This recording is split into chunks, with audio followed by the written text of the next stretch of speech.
Alexandre le Grand qui devient l'empereur, ça correspond à la fin de la prophétie et à la fin du Yetzer Hara, du mauvais penchant de l'idolâtrie. C'est pas, on a bien noté ces trois éléments. Ces trois éléments sont liés. Le Yetzer Hara d'Avodah Zara qui disparaît, Alexandre le Grand qui devient empereur, et la prophétie qui disparaît. Bon.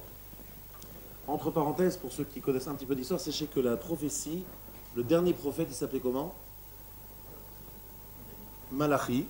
Malachi, c'est Ezra, Ezra Sofer, et que Malachi Ezra est mort l'année où Alexandre le Grand est devenu empereur.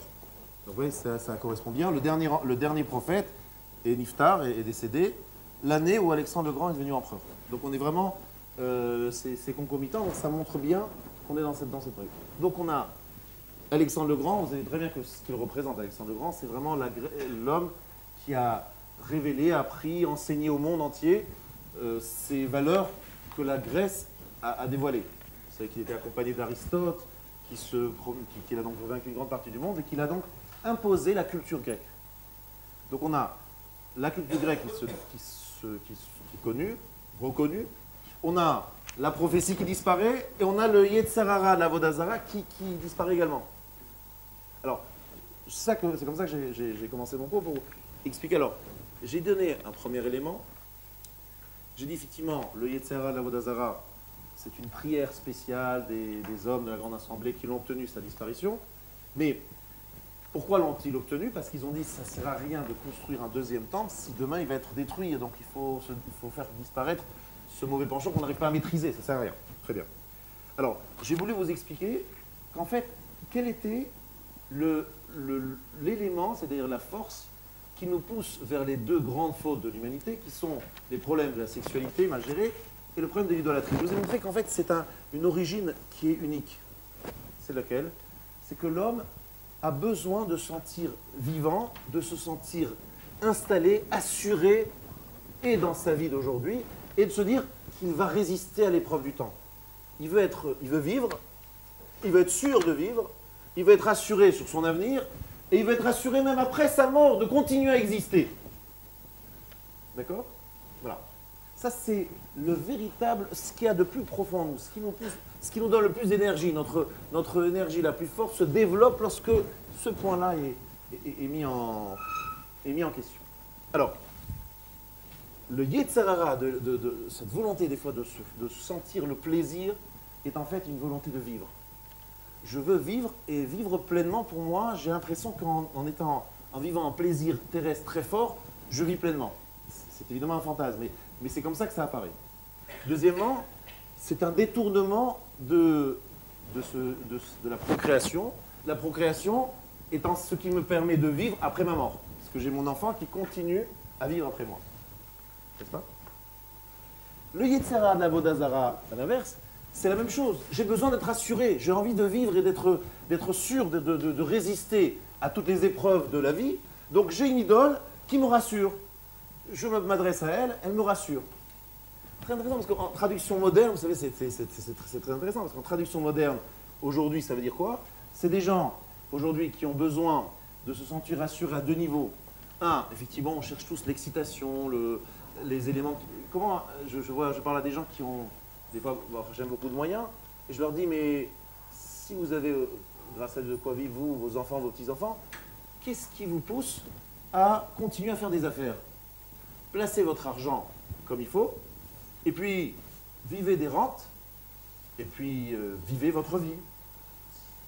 Alors ils me disent, ma vie c'est quoi? C'est justement, je vais investir cet argent, je vais le risquer, et puis après, je vais éventuellement gagner plus d'argent, c'est pas parce que j'en ai besoin vraiment cet argent, mais c'est simplement qu'au moment où j'investis et je prends le risque, j'ai le sentiment à ce moment-là de vibrer, de vivre quelque chose de fort, j'ai l'impression de vivre. Par contre, si chaque fois à la fin du mois, il y a le virement qui arrive de toutes mes rentes et de toutes mes... Franchement, je ne sens pas que je vis, il n'y a pas d'excitation, il n'y a pas de doute, il y a pas de... Je suis là, je ne sens pas ce plaisir que représente le jeu finalement. C'est un jeu, c'est un genre de casino, c'est un genre de bourse qui monte, qui descend, etc. Ça met ce sentiment de plaisir. Alors il y a le plaisir, il y a différents types de plaisir dans le monde. C'est un des plaisirs. J'ai le sentiment là de vivre pleinement. Si je suis installé avec ma famille dans un endroit et je vis de ces rentes, je ne sens pas que je vis. Je ne sens pas un plaisir véritable. Je ne sens pas que je suis sollicité. Je suis là, je suis mort, vivant. C'est dingue comme il s'exprime. Et donc, je me suis dit, donc, finalement, on a ici donc, dit le Rav, deux forces. L'idolâtrie qui me rassure, l'excitation de la vie qui me donne le sentiment de vivre pleinement. Aujourd'hui, là, on n'est plus rassuré par l'idolâtrie. L'idolâtrie, c'est pas tellement la chose qui nous intéresse aujourd'hui. Aujourd'hui, les gens ont besoin beaucoup d'avoir les statistiques, d'avoir de se rassurer sur des pronostics, des statistiques sur l'avenir, en disant voilà, demain ça ira bien, ça ira ceci, cela. Les gens ont besoin de se rassurer énormément sur l'avenir. Ils sont très inquiets de l'avenir. Et dès qu'ils entendent ou qu'ils ont des raisons de croire que finalement leur avenir est assuré pour telle ou telle raison, c'est plus des idoles, mais c'est d'autres augures qui leur prévoient différentes choses, ils se sentent rassurés. Mais c'est toujours le même problème. Est-ce que je suis sûr de vivre longtemps? Est-ce que je suis sûr de vivre bien longtemps? Bien et longtemps. Est-ce que je suis sûr de vivre après ma vie? Voilà un peu la première partie de mon cours. Une fois qu'on a bien compris cela, écoutez bien. Le Rav nous a dit comme ça. Il nous a dit qu'en fait, il y a eu un moment où tout a basculé. C'est au moment où Alexandre le Grand est venu et a pris le pouvoir. Qu'est-ce qu'il a dit, Alexandre le Grand? Qu'est-ce qu'ils disent les Grecs? En résumé. Alors, page 2, référence 3, le Ramban.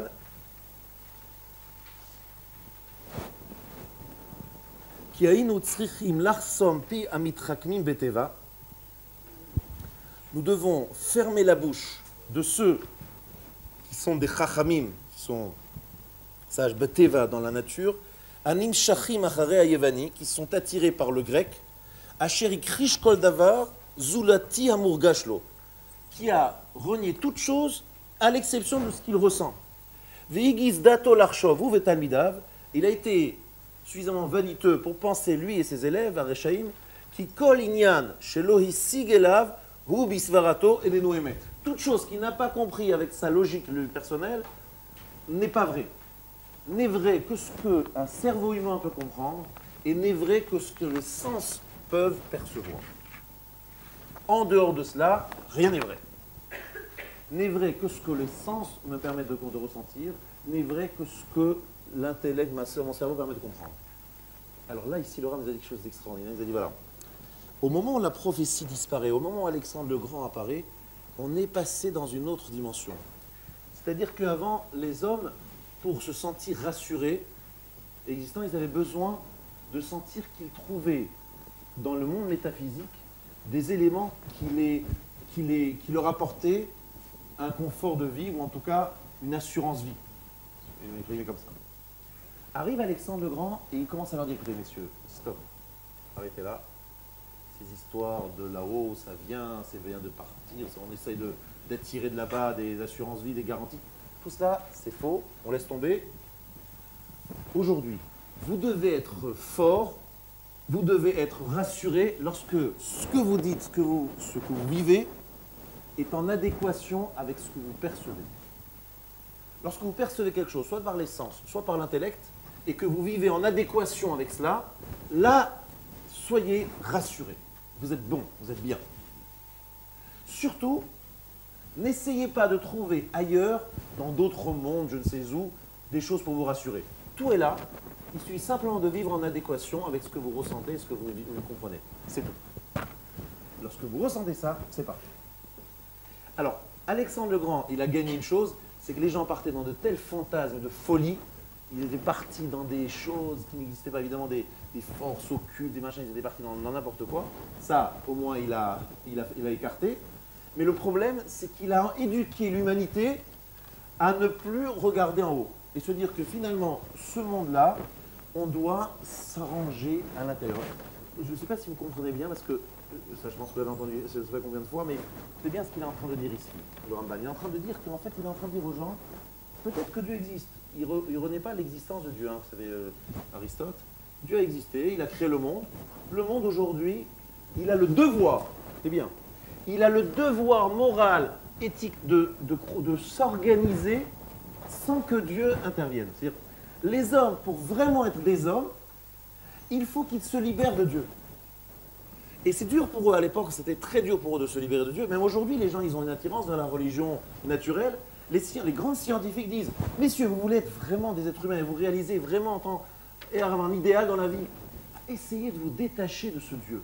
Dieu vous a créé peut-être, ça ne me dérange pas, Dieu l'a créé, mais il veut que vous réalisiez avec ce qu'il nous a donné. Qu'est-ce qu'il nous a donné? Un cerveau. Alors utilisez-le. Il vous a donné des sens, utilisez-les. Mais arrêtez d'essayer d'invoquer des choses qui ne sont pas visibles. Il ne veut pas de cela, Dieu. Dieu, il veut que vous vous débrouillez avec ce que vous voyez. Ça va jusque-là.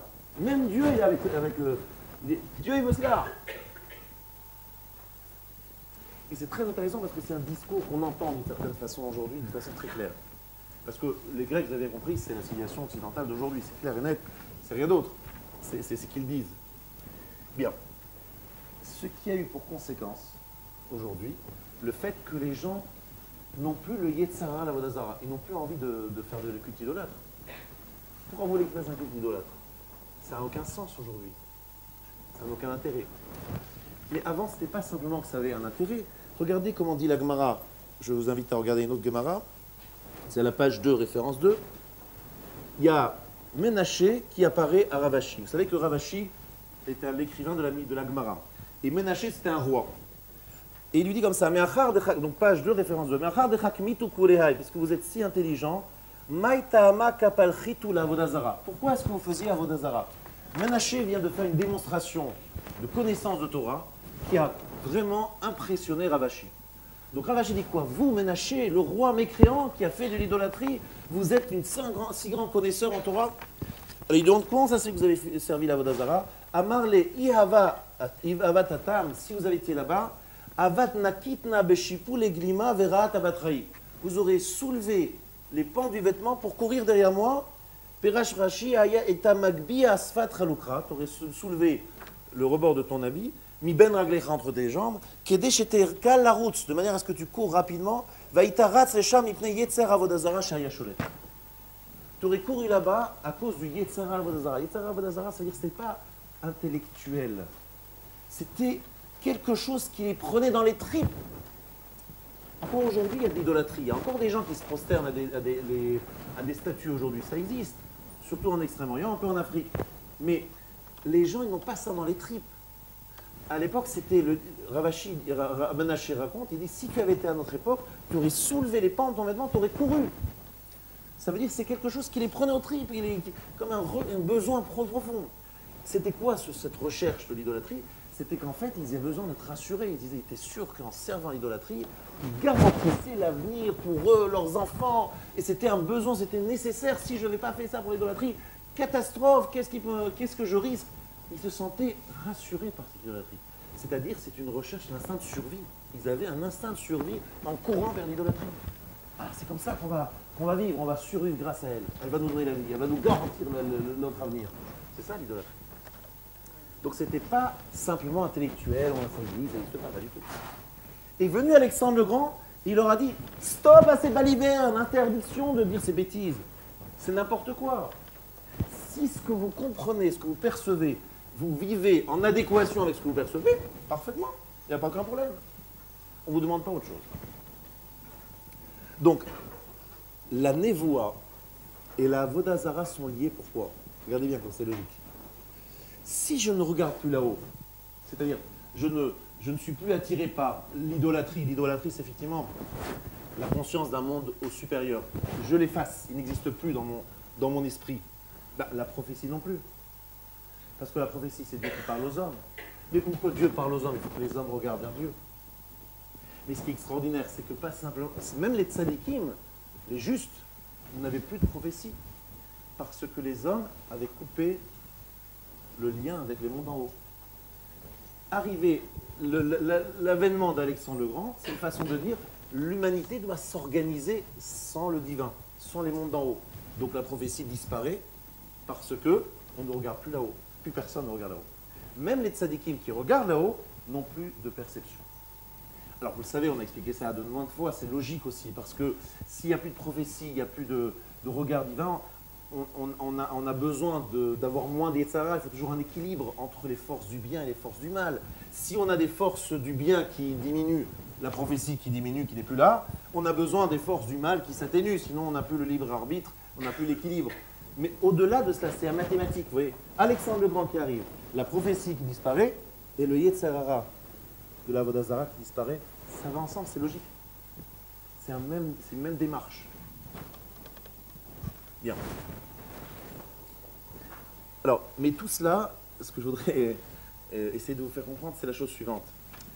C'est que, et je vais terminer la première partie de mon cours pour passer à la seconde, c'est que ce que je voulais faire comprendre, c'est qu'en fait, lorsque le Rambam nous parle de la prophétie comme étant cette volonté de capter quelque chose qui vient d'en haut, qui se dévoile, etc., c'est que tout simplement, on est dans un monde où aucun être humain ne peut imaginer que les solutions de sa vie se trouvent ici. Tout le monde est conscient, à 100% conscient, que les solutions, que son existence dépend de quelque chose là-haut. Et fortifié par une force qui est au-dessus de lui. Et lorsque l'humanité change d'attitude, eh bien, nous, on change aussi, nous, notre façon de faire, notre Yetzer Hara, notre problématique dans la vie est différente. Elle est où la différence? Elle est Hatoznecha lishma de Chachamim. Il faut tendre l'oreille pour écouter les paroles des Chachamim. Écoutez bien ce que ça veut dire. Et ça, le Rav, il nous a expliqué quelque chose d'extraordinaire. Il nous dit, il ne faut pas venir croiser les pieds, comme il disait, croiser les jambes, croiser les jambes, et se dire, bon, qu'est-ce qu'il a dit, le rabbin? Bon, ouais, peut-être oui, peut-être non, ouais, bon, ça me parle pas, ouais. Ce côté, on va dire, j'écoute et je jauge. Quelque part, à un moment, Hatoznecha, c'est tendre l'oreille et se dire, ce qu'il a à me tromper, lui, je suis un peu comme, une sorte de, lui c'est comme une sorte de réservoir dans lequel il y a une certaine connaissance. Il verse cette connaissance et moi je suis là et je suis vraiment en train d'essayer de la capter, de la prendre. Ça veut dire, c'est pas qu'on est à égalité. Bon, moi j'ai mon intelligence, lui a la sienne, et puis on essaye de voir, bon, c'est un rabbin, il connaît un peu plus que moi, bon d'accord, mais moi je ne suis pas bête, hein. Je vais écouter ce qu'il dit, bon c'est plus ou moins ça, d'accord, pas d'accord, c'est comme une sorte bon, c'est une discussion entre, pas amis, parce que c'est un rabbin et moi je suis pas rabbin, mais une discussion d'égal à égal entre deux personnes qui réfléchissent. Si on fait ça, on a un problème gravissime. C'est qu'à ce moment-là, on n'est plus dans la Kabbalah, on n'est plus dans la... Tout ce qui vient, tout ce que nous devons recevoir vient d'en haut. Lorsque je parle de venir d'en haut, ça veut dire qu'à un moment, il faut sentir qu'on nous transmet quelque chose, vous voyez? Et que quelque part, on a toujours le droit de poser des questions, on a même le devoir de poser des questions, on a le droit de ne pas comprendre. On a le droit de dire je ne comprends pas, et puis j'ai des preuves, et je pose des questions, mais à un moment, il faut me dire, ce qu'il me dit, il a reçu lui. Puis lui-même, il l'a reçu de son maître. Et que quelque part, je suis obligé de le recevoir, d'accepter. Encore une fois, obligé, c'est quoi? Obligé d'entendre, d'écouter, d'intégrer, poser des questions, oui, mais je suis obligé d'écouter. Mais je suis obligé d'un moment de hatoznecha, de tendre l'oreille et d'être celui qui reçoit. De me mettre comme un réceptacle. Vous comprenez? Et ça, c'est pas évident. Ça, c'est pas évident. Mais je l'ai vraiment vécu lorsque j'étais en Israël et que j'ai reçu de certains rabbins. J'ai vu que, jusqu'à aujourd'hui, je regrette une chose, je vous le dis très franchement, c'est que j'ai eu beaucoup de rabbinim, plusieurs rabbinim. Certains, j'avais une sorte de beaucoup d'admiration et je croyais beaucoup en eux. Et il y en a d'autres, je croyais moins en eux. Aujourd'hui, je pense que j'ai fait une erreur. Mais certains, à l'époque, je ne croyais pas en eux tellement. Et j'ai vu que ceux à qui j'ai cru, ils m'ont énormément apporté. Et aujourd'hui, je me dis, si j'avais cru dans les autres, je pense qu'ils m'auraient aussi énormément apporté. Je n'étais peut-être pas suffisamment mûr pour comprendre leur grandeur et ce qu'ils avaient de leur richesse. Donc je n'ai pas vraiment tendu l'oreille. Vous voyez ce que je veux dire? J'ai plutôt écouté avec un esprit critique en disant, bon, est-ce que ça va, ouais, bon. Mais finalement, j'ai moins reçu à cause de cela. Je ne suis pas en train de vous dire qu'il faut toujours dire oui, tout, etc. Mais il y a un moment, il faut se dire, je tends l'oreille, je reçois. Alors regardez bien. La Mishnah dans un vote, vous la connaissez? Yoshua, Moshe Kibel Torah mi Sinaï. Ensuite, qu'est-ce qu'il écrit dans la Mishnah? Umesarwa li Yoshua. Il a transmis à Yoshua. Yoshua li Uzekinim li Neviim. Uneviim Mesarwa le Anshek Knesset Agdola. C'est quoi Mesarwa, messieurs, mesdames? Mesarwa, ça veut dire transmettre, Messira, transmission. 2 fois dans cette Mishnah, il y a le mot Mesarwa, qui veut dire transmettre. Que 2 fois. Pourtant, il y a beaucoup d'étapes, vous avez vu? Yoshua, Zekenim, Neviim. Hachek Zedagdola, il y a beaucoup de dab. Et pourtant, il n'y a que 2 fois le mot Messaroua. Pourquoi il n'y a que 2 fois Messaroua qui veut dire transmettre? Parce qu'il y a eu 2 transmissions en tout et pour tout dans l'histoire. La prophétie et la Chorma. La prophétie, Yoshua qui reçoit de Moshe le prophète, qui donne à Yoshua. Et après, Nevi'im, les prophètes, Messaroua le Hanshek Neset Agdola. Ils l'ont transmise aux hommes de la Grande Assemblée.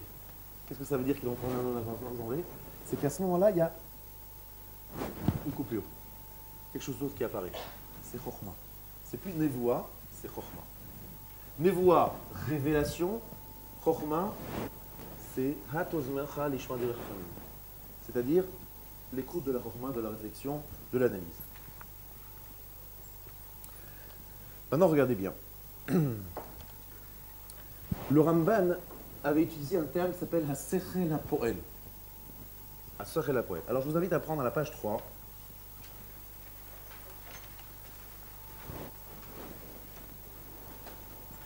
À la référence 2. Hasechel HaPoel, chez Rambam Medaber Alav, Akavanahi Kefi Shemevoir Bedivre Hagra Veharamak, dans le Gaon de Vina et le Rabbi Moshe Cordovero, c'est écrit que le Otokoar Shel Hashem Bechochma Yassad Eretz. Hashem a fondé la terre avec Chochma. C'est quoi le Sechel HaPoel? C'est Hashem Bechochma Yassad Eretz. Ota Chochma Shimekor HaMetziut HaMitgale Lanu.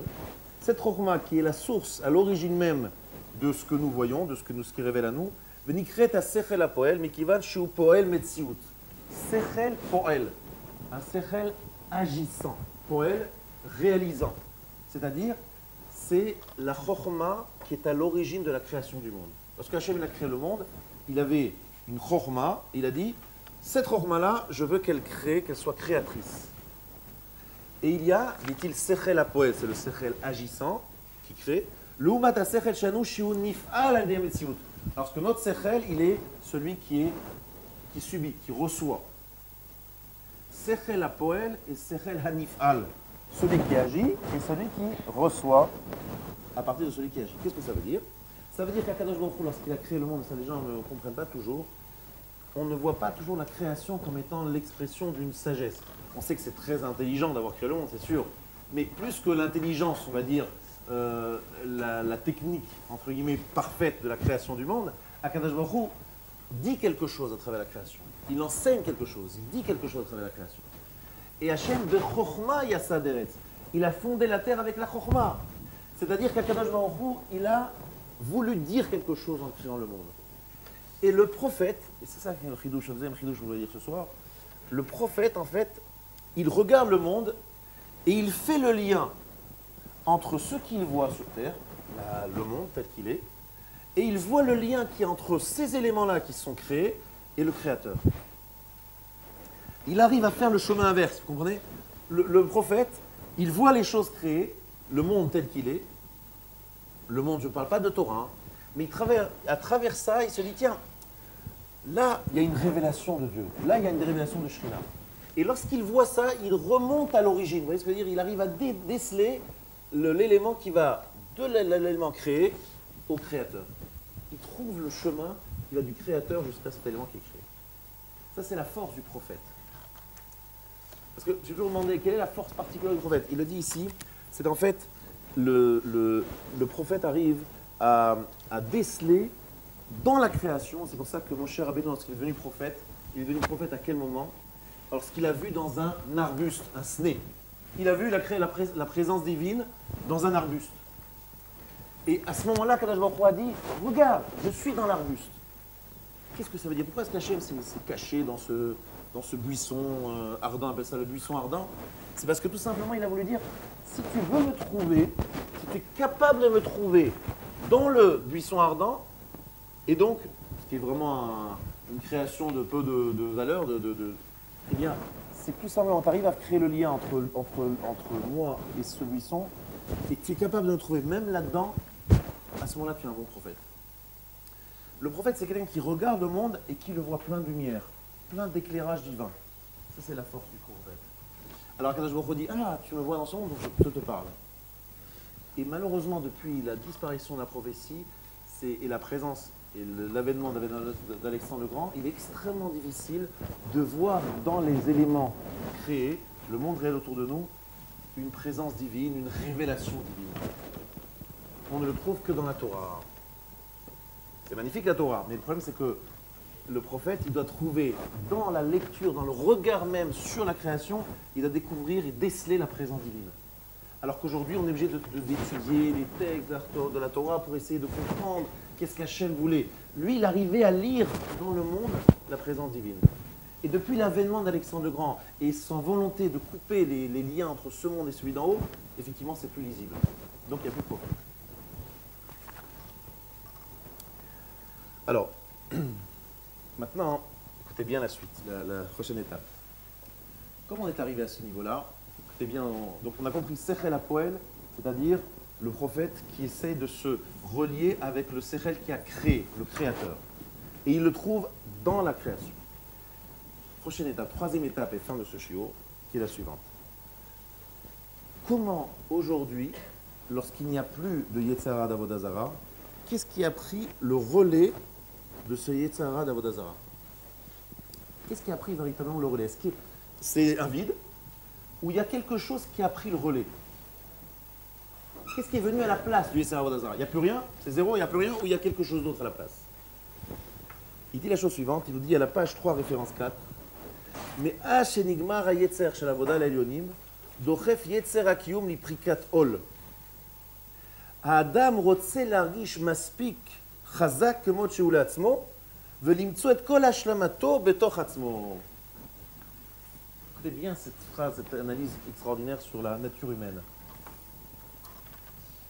À partir du moment où on a expliqué que l'origine même de toutes ces dérives, c'était la recherche, l'instinct de survie, cette volonté de vivre absolument, et de survivre, et de vivre au-delà de notre vie. C'est ça la vraie force qui nous fait bouger, qui nous fait avancer dans la vie. Eh bien, lorsque l'idolâtrie n'existe plus, alors qu'est-ce qu'on prend à la place? L'idole nous rassurait, il n'y a plus d'idole. Comment on se rassure? Comment on arrive? Qu'est-ce qui a pris la place de ça? Alors le Rav, il a analysé, et il nous dit que cet instinct de survie nous amène vers Prikat Ol. Prikat Ol, ça veut dire la volonté de se libérer de toute obligation.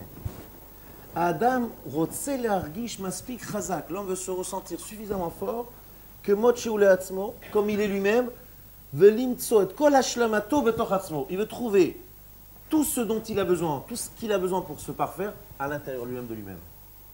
Il veut être dépendant de personne, ne dépendre d'absolument personne. Il veut sentir que lui, tout seul, il arrive à s'en sortir à tous les niveaux.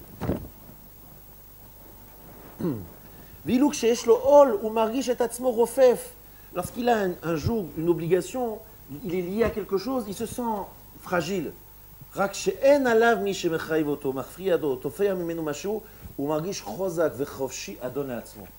extraordinaire, que vous l'écoutez, vous comprenez bien ce que ça veut dire.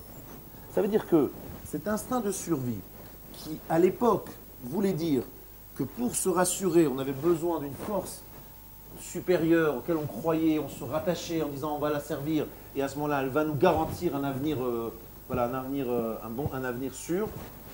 Aujourd'hui, les gens se disent, pour véritablement être sûr de mon avenir, il faut que je sois indépendant, financièrement, affectivement, que je ne sois pas lié à,